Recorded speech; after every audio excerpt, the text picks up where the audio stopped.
결국은 참자아를 실현하셔야 돼요. 참자아. 참자아를 실현한다라는 것은 나 자신의 자기다움을 개발한다는 이야기고, 자기다움을 개발한다는 이야기는 의미 있는 삶인과 비전을 갖는다는 의미를 갖는 겁니다.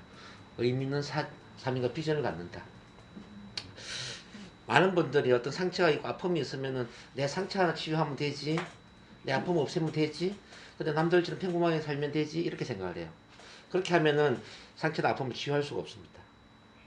내 상처와 아픔을 치유하기 위해서 반드시 그 상처 반대에 뭔가를 해야 돼. 반대. 상처 반대에 의미 있는 삶과 비전을 추구해야 된다라는 거죠. 헬렌 켈러가 이런 이야기했습니다. 한쪽에 닫힌 문이 있으면은 반대에 열린 문이 있습니다. 대부분 사람들이 불행해지는 이유는 열린 문을 바라보지 못하고 오랫동안 닫힌 문만 바라보기 때문에 불행해진다는 거예요. 적다시 말한다면 여러분들이 여기 뭐 여러 상처들이 있는데 내 상처를 해결하는 데만 집중이 되어 있는 거죠. 내 아픔을 해결하고 상처를 치유하고 극복하는 데만 모든 에너지가 집중이 되는 거예요. 그 반대를 바라보지 못한단 말이에요. 그 반대가 바로 열린 문이라는 거거든요. 그래서 우리 이제 사무국장님이 정말 마지막에 감동적인 이야기 했는데, 저는 뭐 그렇게 화려하게 성공하는 걸 원하지 않습니다. 제가 원하는 것은 저처럼 아픔이 있고 상처가 있는 사람들이 저로 인해서 도움을 받는 겁니다. 이런 이제 이야기를 하셨어요. 너무 멋지지 않습니까? 네. 박수 한번 해주세요. 그래서 요거는 이제 작용과 반작용의 원리인데, 이거는 뭐 인생에 어김없이 작용하는 겁니다. 많이 내려가면은 많이 올라갑니까? 네. 맞습니까? 근데 여러분들이 많이 내려갔는데 이게 마이너스인데 있지 않습니까? 플러스를 생각하지 않으면 어떻게 되죠? 저 평균치 난 제로로만 갈 거야. 그렇게 되면은 많이 올라가요, 못 올라가요? 못 올라가죠. 여기까지 제로로 넘어가려면은 플러스를 바라봐야 된다는 거죠. 이게 바로 열린 문이고 이게 닫힌 문이라는 거죠. 예, 제가 상담을 훈련시키면서 가장 안타까운 게 뭐냐면, 발표 불안증을 갖고 있는 분은 발표 불안증만 해결하는 게 꿈이에요. 뭐 우울증을 갖고 있는 우울증을 없애는 게 꿈이고요. 또 암 환자들은 암을 치료하고 암이 재발되지 않는 게 꿈이고요. 이렇게 이 문제를 없애는 것만 어떤 비전 꿈으로 갖고 있더라는 얘기죠. 그런 분들은 문제를 해결할 수 없죠. 그래서 이제 여기 의미 있는 삶인과 비전을 제가 이제 강조하는 이유가 뭐냐면은, 내가 암 전력이 있다, 암에 걸린 적이 있다 그러면은 반드시 여러분들은 암 환자를 도와주는 삶을 사셔야 돼요. 암 환자를 도와주는 의미 있는 삶과 비전을 가져야 된다. 그래야 행복할 수 있습니다. 암에 걸린 이유는 고생을 시키려고 걸린 게 아니에요. 암에 걸린 이유는 나처럼 암에 걸린 사람을 고맙고 공감하고 사랑하고 그 사람을 도와주는 그 마음을 가지라는 거예요. 이해되시나요? 결혼 생활에 예를 들어서 이제 실패를 해서 좀 아프다, 응? 부부관계 안 좋다, 뭐 가정이 좀 힘들었다, 이건 뭐예요? 나처럼 이렇게 부부관계 안 좋거나 가정이 힘든 사람을 더 많이 이해하고 공감하고 도와주라는 거예요. 이런 마음을 갖지 못하면은 그 사람은 영원히 해결될 수가 없어요. 그래서 의미 있는 비전과 사명을 갖는 게 참 중요하다 말씀드리고, 근데 이게 잘 안 되거든요. 잘 안 되는 이유가 뭐냐면 자기가 책임을 안 지려고 하기 때문에 그래요. 왜 아플까요? 왜 상처를 받을까요? 나는 잘못이 없다고 생각하거든. 나는 잘못이 없고 네가 잘못했기 때문에, 네가 잘못했기 때문에 내가 아픈 거야, 이렇게 생각해요. 우리가 어떤 생각할 때는 내 잘못이 없고 너 때문에 내가 아프다고 너 탓으로 돌려버리면 나는 편안해요. 내 책임이 아니니까. 근데 그 사람이 해결할 수 있는 방법은 없어요. 근데 이렇게 생각하는 거야. 이것도 내 책임이다. 자, 이것도 내 책임이다. 이것도 내 책임이다. 비록 상대방 객관적으로 볼 때는 분명히 잘못했지만 이걸 내 책임으로 돌려버리는 순간 내가 할 수 있는 일이 있단 말이죠. 최소한 내 생각을 긍정적으로 바꾸는 것도 가능하고요. 자, 이렇게 상담받는 것도 가능하고요. 또 치유 위해서 노력을 하는 거, 뭐 또 나처럼 아픈 사람을 도와주는 거, 뭐든지 할 수 있는 게 참 많아요. 그러니까 자기가 책임을 지려고 하지 않으면 어떤 변화도 일어나지 않는다는 거죠. 그래서 여러분들이 이게 참 자아가 되기 위해서는 이유 변명을 버려야 돼요. 누구 때문에 나는 희생을 당했고, 누구 때문에 피해를 당했고, 누구 때문에 아프고, 누구 때문에, 이걸 버려야 돼요. 이걸 버려서 반드시 이런 사고를 해야 돼요.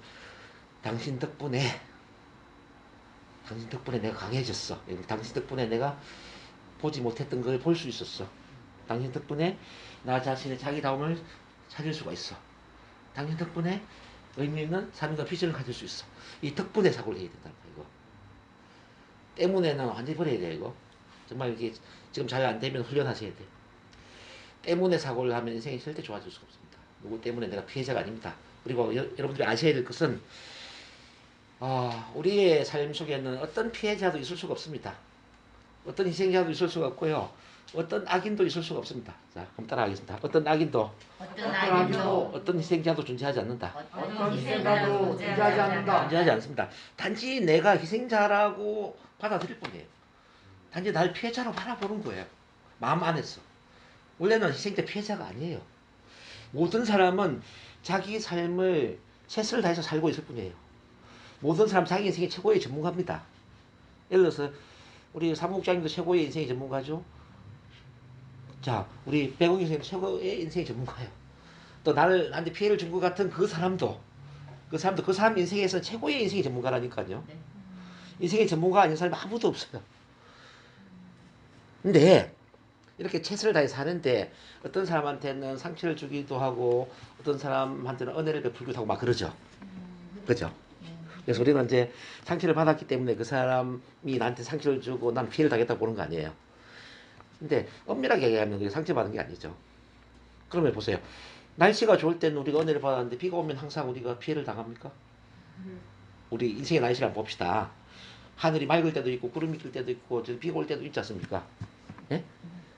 그럼 날씨가 항상 좋아야만 우리는 은혜를 받는 것이고 비가 오면은 피해를 받는 겁니까? 예? 비가 오는 것도 어떤 쪽에 은혜가 될 수가 있어요. 그렇지 않습니까? 자, 그런 겁니다. 그래서 이제 악인이라는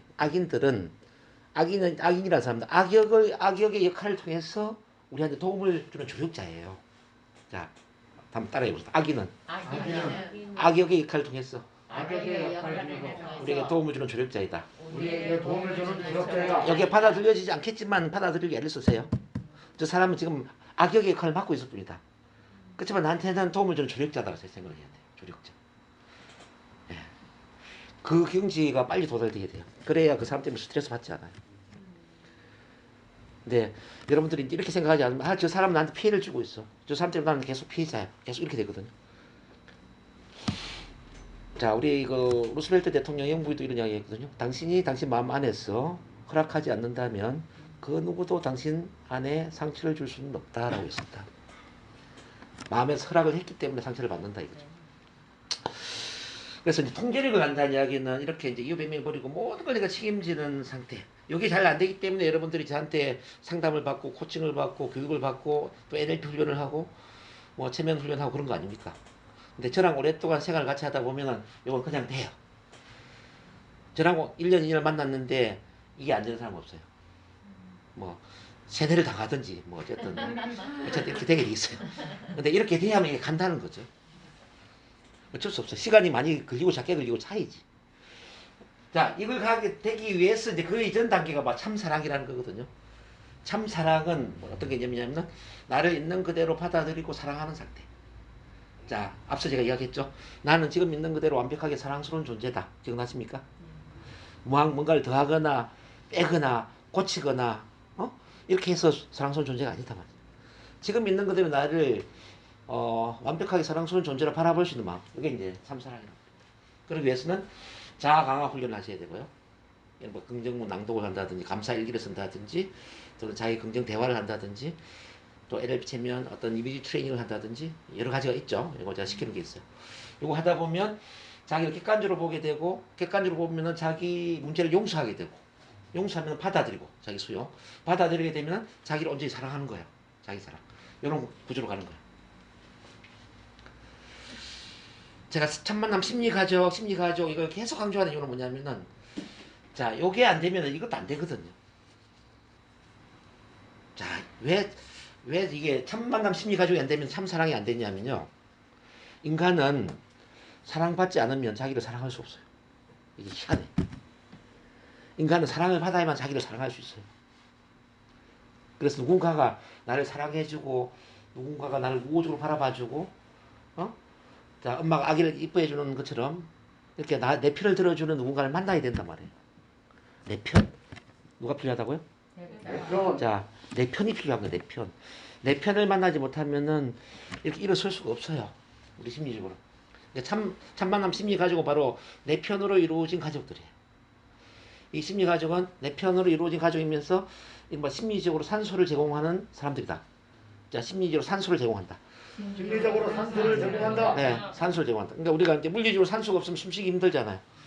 호수물에 빠져서 숨 못 쉬고 있는데 아무도 안 거주죠. 그러면은 사람들이 얄밉잖아요. 그죠? 우리도 심리적으로 숨을 못 쉴 수 있단 말입니다.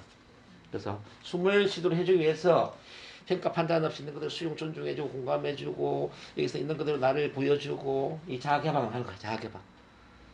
자아개방하면서 또 NLP 체면 치료도 받고 NLP 코칭도 받고 이렇게 심리 가족 속에서 우리가 변화를 해야 된다 이 말이죠. 일반 상담센터에서 상담하고 좋아지는 거하고 심리 가족 속에서 좋아지는 건 틀려요. 일반 상담에는 뭐예요? 사랑이 있어요, 없어요? 사랑이. 없어요. 사랑이 없죠? 사랑이 없기 때문에 그는 기계적인 상담이단 말입니다. 근데 심리 가족 속에서 상담을 받고 치료를 받으면 이거는 사랑 속에서 치유가 되는 거야. 사랑 속에서. 엄마 품에서 자란 아기처럼 사랑 속에서 치유가 되기 때문에 잠재의식 차원의 변화가 일어난다는 이야기죠. 그래서 사랑이 있느냐 없느냐가 굉장히 중요하다는 겁니다. 저는 그래서 제가 오늘 대학원 수업도 하고 있지만 오전에 가장 크게 가르치고 싶은 게 뭐냐면은 진심으로 사람을 사랑하는 마음을 제가 심어주고 싶은 겁니다. 진심으로 당신은 사람을 사랑하면서 치료를 할 수 있느냐. 자, 이 사랑하는 마음이 없으면 절대 그 치료가 될 수가 없습니다. 근데 이 사랑하는 마음은 능력의 문제도 아니고 지능의 문제도 아니고 사회적인 레벨의 문제도 아니고 부와 성공의 문제도 아니더란 얘기죠. 가슴이 따뜻하면 되는 거예요. 진심으로 그 사랑과 관심을 가지고 진심으로 상대방을 위하고 상대방을 응원하고 지지하고 그러면 되는 거예요. 그 속에서 이제 이런 자 오늘 이제 우리가 자아 개방했거든요. 오늘 한 걸 자아 개방이라고 그래요. 그러니까 자아 개방 일반 스피치가 아니라 나의 문제를 있는 그대로 드러내는 스피치 여기 이제 자아 개방인데요. 자아 개방을 통해서 자 우리가 사랑받는 훈련, 편안해지는 훈련을 이제 했죠. 그리고 또 이제 1대1로 저랑 또 치료를 받는 경우도 있고 코치를 받는 경우도 있고 그래요. 이게 이제 사랑의 심리 가족에서 일어난다. 이렇게 쭉 올라간다는 얘기죠. 어쨌든 그래서 인간은 자기다움 찾기 이전에는 변화된 게 아니다 이 말씀을 드립니다. 그리고 여러분 항상 이런 생각을 해야 됩니다. 나는 아름다운 한 송이 꽃으로 태어났다. 한 송이 꽃으로 태어났어요. 모든 사람은 자기만의 꽃을 피울 수 있는 그런 꽃의 자질과 또 충분한 가치, 자격이 있는 겁니다. 그래서 여러분들이 그런 꽃을 피우지 못하고 누군가에 의해서 희생을 당하거나 비교 대상이 되거나 시기 질투 경쟁의 대상이 되거나 이러면 너무 인생이 이제 불행한 거죠. 그리고 또 이렇게 한번 생각을 해봐요. 자, 나는 나만의 삶의 예술 작품을 만들기 위해서 태어났다. 나만의 삶의 예술 작품을 만들기 위해서 태어났다. 네, 삶의 예술 작품을 만드는 과정에 이런저런 시련 고난이 있을 수 있겠죠. 근데 마지막까지 포기하지 말아야 될 것은 뭐냐면은 나만의 삶의 예술 작품을 만드는 데 있어서 그 삶과 비전을 버리면 안 된다는 거죠. 자, 그 점을 명심을 하시고 어쨌든 오늘 제가 여러분들 이야기 들으면서 너무 가슴이 뜨거워졌어요. 그래서 특히나 우리 백은경 선생님 힘들게 처음 오는 게 처음이 참 힘들거든요. 시작이 반이다 이런 말이 있는데 그래서 어쨌든 용기를 내셔서 오늘 여기 먼 곳까지 오셔서 이렇게 사실을 또 드러내고 이렇게 한 가족으로 같이 소통하고 공감해 주시니 너무 감사합니다. 그리고 우리 나머지 우리 쌤들이 또 한 마음이 돼서 다 또 마음을 열고 이렇게 소통을 하셨죠. 이 힘이 엄청난 힘이거든요. 이 힘이 사람을 살리는 힘이거든요. 그런 점에서 자신을 위해서 다시 한번 큰 박수 보내주세요. 네. 이제 마무리하도록 하겠습니다. 한번 다 일어서 주시죠.